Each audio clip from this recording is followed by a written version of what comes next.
ನಮಸ್ಕಾರ. ನಾನು ನಿಮ್ಮ ಭಾಗ್ಯನಾರಾಯಣ ಬೊಗ್ಗವರಪು. ನೀವು ನೋಡ್ತಾ ಇದ್ದೀರಿ ಸುದ್ದಿ ಸರ್ಕಲ್. SIT ಆರಂಭ ಆದಾಗ DK ಶಿವಕುಮಾರ್ ಅವರು ವೀರೇಂದ್ರ ಹೆಗ್ಗಡೆಯವರ ಬೆನ್ನಿಗೆ ನಿಂತ ಹಾಗೆ ಓಪನ್ ಆಗಿ ಇದೊಂದು ಷಡ್ಯಂತ್ರ, ಹೆಗ್ಗಡೆಯವರ ವಿರುದ್ಧ ಷಡ್ಯಂತ್ರ, ದೇವಸ್ಥಾನದ ವಿರುದ್ಧ ಷಡ್ಯಂತ್ರ, ನನ್ನಂತ 1000 DKಶಿಗಳು ಧರ್ಮಸ್ಥಳದ ಪರ ನಿಲ್ತವೆ, ದೊಡ್ಡ ಮಟ್ಟದಲ್ಲಿ ಡೈಲಾಗ್ ಹೊಡೆದಿದ್ರು. ಇಡೀ SIT ರಚನೆ ಆಗಿರೋದೇ ಆ ಕಳಂಕಗಳು, ಆರೋಪಗಳು ಬಂದಿರೋದನ್ನ ತೊಳೆದು ಪಕ್ಕಕ್ಕಿಡೋದಕ್ಕೆ, ಕ್ಲೀನ್ ಚಿಟ್ ಕೊಡೋದಕ್ಕೆ ಅನ್ನೋ ರೀತಿಯಲ್ಲಿ ಮಾತಾಡಿದ್ರು. ಆದ್ರೆ ಈಗ ಅವರ ಲೇಟೆಸ್ಟ್ ಹೇಳಿಕೆ ಇದೆಯಲ್ಲ, ಲೇಟೆಸ್ಟ್ ಹೇಳಿಕೆ DK ಶಿವಕುಮಾರ್ ಧರ್ಮಸ್ಥಳ SIT ಕುರಿತಾಗಿ ಕೇಳಿರುವಂತಹ ಪ್ರಶ್ನೆಗಳಿಗೆ ಅವರು ಕೊಟ್ಟಿರುವ ಉತ್ತರ ಇದೆಯಲ್ಲ, ಅದು ಆವತ್ತಿನ DKಗೂ ಇವತ್ತಿನ DKಗೂ ಸಂಬಂಧವೇ ಇಲ್ಲ ಅನ್ನುವ ರೀತಿಯಲ್ಲಿದೆ. ಜೊತೆಗೆ ಹೆಗ್ಗಡೆಯವರಿಗೆ ಕೈ ಕೊಟ್ರ DK ಶಿವಕುಮಾರ್ ಅನ್ನುವಂತಹ ಅನುಮಾನಗಳು ಮೂಡಿಸುವ ರೀತಿಯಲ್ಲಿ ಇದ್ದಾವೆ. ಸೊ ಏನು ಅವರು ಕೊಟ್ಟಂತಹ ಹೇಳಿಕೆಗಳು, ಅದನ್ನು ನೋಡಿದ್ರೆ ನಿಮಗೂ ಸಹ ಅಂತ ಪ್ರಶ್ನೆಗಳು ಬರ್ತವೆ. ಮೊದಲಿಗೆ ಅವರು ಆರಂಭದಲ್ಲಿ ಹೇಳಿದ ಹೇಳಿಕೆಗಳನ್ನು ನಾನು ರಿಪೀಟ್ ಮಾಡೋದಿಲ್ಲ, ನಿಮಗೆ ಗೊತ್ತಿದೆ. ಮತ್ತು ಈಗ ತಾನೇ ಸ್ವಲ್ಪ ಹೇಳಿದೆ ನಿಮಗೆ ಯಾವ ರೀತಿಯ ಮನಸ್ಥಿತಿಯನ್ನ DK ಶಿವಕುಮಾರ್ ತೋರಿಸಿದ್ರು. ಸುತರಾಂ ಒಪ್ಪೋದಕ್ಕೆ ಸಿದ್ಧವಾಗಿರ್ಲಿಲ್ಲ ಅವರು. ಸಿಟ್ಟಿತ್ತು, ಕೋಪ ಇತ್ತು, ಆಕ್ರೋಶ ಇತ್ತು. SIT ಯಾಕೆ ಬೇಕಿತ್ತು ಅನ್ನುವ ಮಟ್ಟಕ್ಕೆ ಅವರಲ್ಲಿ ಕೋಪ ಇತ್ತು. ಅದನ್ನ ಅವರು ತೋರಿಸ್ಕೊಂಡಿದ್ರು ಸಹ ಬೇರೆ ರೀತಿಯಲ್ಲಿ. ಆದರೆ ಈಗ ಕೊಟ್ಟಿರುವಂತಹ ಹೇಳಿಕೆಗಳಿದಾವಲ್ಲ, ಮೊನ್ನೆ ಪತ್ರಕರ್ತರ ಜೊತೆಯಲ್ಲಿ ಅವರು ಮಾತನಾಡಿರುವಂತಹ ಮಾತುಗಳಿದಾವಲ್ಲ, ಅವುಗಳನ್ನು ಸ್ವಲ್ಪ ಗಮನಿಸಿ, ನಿಮಗೆ ಆಶ್ಚರ್ಯ ಆಗತ್ತೆ. ಏನೇನು ಹೇಳಿದ್ರು ಅವರು? SITಯ ಉದ್ದೇಶ ವಾಸ್ತವಾಂಶವನ್ನು ತಿಳಿಸುವುದಾಗಿದೆ. ವಾಸ್ತವಾಂಶ, ನಿಜ ಸತ್ಯ ಹೊರಗಡೆ ಬರಲಿ ಅಂತ ನಾವು SIT ಮಾಡಿದೀವಿ ಅಂತ. ಆರಂಭದಲ್ಲಿ ಷಡ್ಯಂತ್ರ, ಇದೇ ಷಡ್ಯಂತ್ರ, SIT ಮಾಡಿರೋದೇ ಒಂದು ರೀತಿ ಷಡ್ಯಂತ್ರದ ಭಾಗ ಅನ್ನೋ ರೀತಿಯಲ್ಲಿ ಮಾತಾಡಿದ್ರು. ತಮ್ಮದೇ ಸರ್ಕಾರದ SIT ಕುರಿತಾಗಿ ಮಾತಾಡಿದ್ರು. ಆನಂತರ ಅವ್ರು ಹೇಳ್ತಾರೆ, ನಾನು ಈಗ ಸರ್ಕಾರದ ಭಾಗ, ಹಾಗಾಗಿ ಎಲ್ಲರಂತೆ ಏನೇನೋ ಮಾತಾಡಕ್ಕಾಗೋದಿಲ್ಲ, ತನಿಖೆ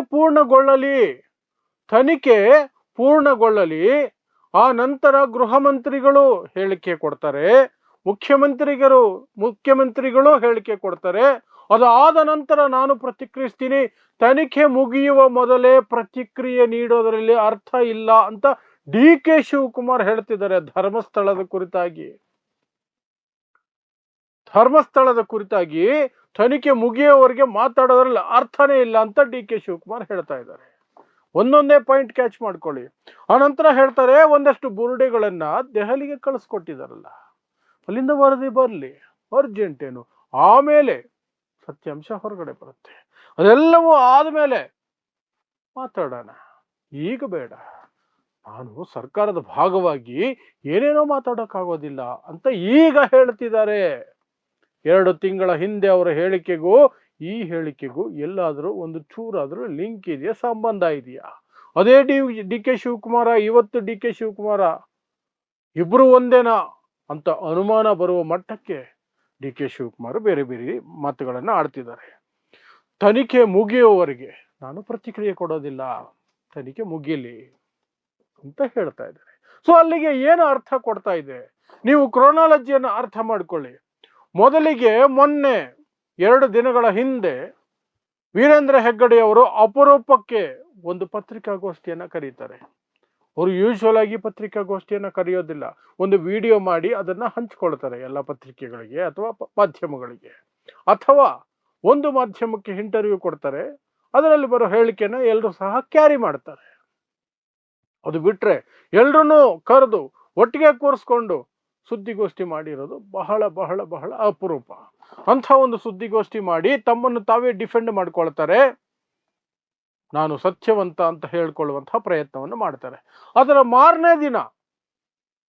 ಮಾರನೇ ದಿನ ಮೊನ್ನೆ ಚಿನ್ನಯ್ಯ ಅಧಿಕೃತವಾಗಿ ಪಲ್ಟಿ ಹೊಡಿತಾನೆ. ತನ್ನ ಹಿಂದಿನ ಹೇಳಿಕೆಗಳಿಗೆ ನಾನು ಬದ್ಧನಾಗಿಲ್ಲ ಅಂತ ಮ್ಯಾಜಿಸ್ಟ್ರೇಟ್ ಮುಂದೆ ಹೋಗಿ ಹೇಳಿಕೆಯನ್ನು ಕೊಡ್ತಾನೆ.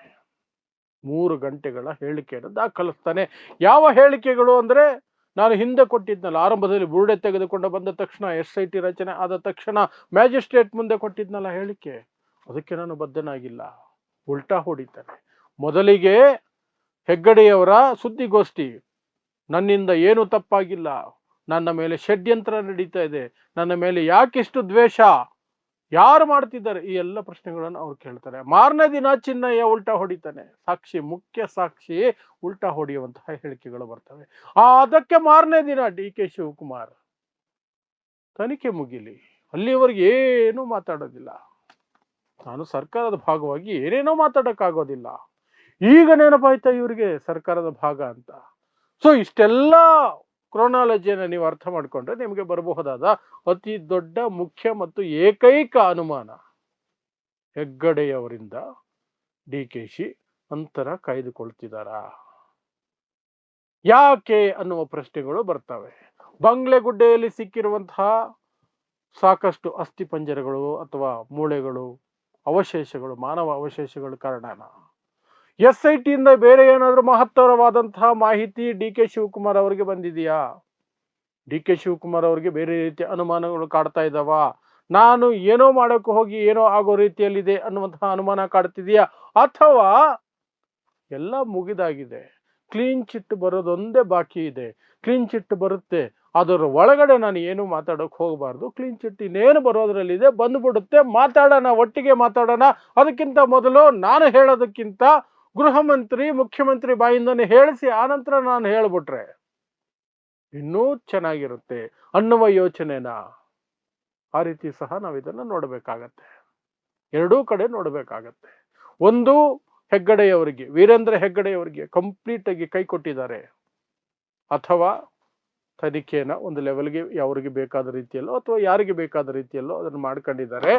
ಕ್ಲೀನ್ ಚಿಟ್ ಒಂದು ಅನೌನ್ಸ್ ಆಗೋದು ಪೆಂಡಿಂಗ್ ಇದೆ, ಕ್ಲೀನ್ ಚಿಟ್ ಅನೌನ್ಸ್ ಆಗಿಬಿಡುತ್ತೆ, ಆ ನಂತರ ನಾನು ಸೀನಿಗೆ ಬಂದು ನಾನು ಹೇಳಿರ್ಲಿಲ್ವಾ ಈ ಮೊದಲೇ? ಇದೊಂದು ಷಡ್ಯಂತ್ರ ನೋಡಿ, ಎಲ್ಲ ಬಿಚ್ಚಿಟ್ಟಿದ್ದೀವಿ, ತೊಳೆದು ಹಾಕಿದೀವಿ, ಎಲ್ಲ ಕಳಂಕಗಳು ತೊಳೆದು ಹೋಗಿದೆ, ಸ್ವಚ್ಛಂದ ಆಗ್ಬಿಟ್ಟಿದೆ, ಮೋರ್ ಪವರ್ಫುಲ್ ಆಗಿದೆ. ಈಗ ಧರ್ಮಸ್ಥಳ ಕ್ಷೇತ್ರ ಆಗಲಿ, ವೀರೇಂದ್ರ ಹೆಗ್ಗಡೆ ಆಗಲಿ, ಇನ್ನೂ ಜಾಸ್ತಿ ಗೌರವಯುತ ವ್ಯಕ್ತಿಗಳಾಗಿದ್ದಾರೆ, ಸ್ಥಾನ ಆಗಿದೆ. ಅದು ನಾನು ಮೊದಲೇ ಹೇಳಿದ್ದೆ, ಇದೆಲ್ಲ ಷಡ್ಯಂತ್ರ ಅಂತ ಡೈಲಾಗ್ ಹೊಡಿಬೋದಾ ಗೊತ್ತಿಲ್ಲ, ಅದು ಮುಂದಿನ ದಿನಗಳಲ್ಲೇ ಗೊತ್ತಾಗಬೇಕು. ಆದರೆ ಈ ಕ್ರೋನಾಲಜಿ ಮಾತ್ರ ಏನೋ ಸೂಚಿಸ್ತಾ ಇದೆ, ಅದು ಸಹ ಮುಂದಿನ ದಿನಗಳಲ್ಲಿ ಗೊತ್ತಾಗಬೇಕು, ಅಷ್ಟೇ, ಇನ್ನೇನಿಲ್ಲ. ಸೊ ಇಂತಹದೇ ವಿಶೇಷ ವಿಶ್ಲೇಷಣೆಗಳಿಗಾಗಿ ನೋಡ್ತಾ ಇರಿ ಸುದ್ದಿ ಸರ್ಕಲ್. ನಾನು ನಿಮ್ಮ ಭಾಗ್ಯನಾರಾಯಣ ಬೊಗ್ಗವರಪೋ.